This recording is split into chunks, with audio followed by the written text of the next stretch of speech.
கூட்டத்தை நடத்தி கொண்டிருக்கிறேன். தீவிரவாதத்திற்கு எதிராக தொடர்ந்து கூட்டத்தை நடத்துவோம், தீவிரவாதத்திற்கு எதிராக தொடர்ந்து குரல் கொடுப்போம் என்பதைத்தான் கோயம்புத்தூர்ல இந்த பிப்ரவரி 14ஆம் தேதி நிகழ்வு ஒரு ஆண்டும் நமக்கு சொல்லுவது.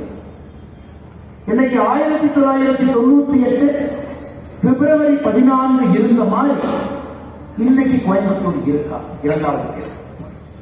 1998 அதன் பிறகு 26 ஆண்டுகள்.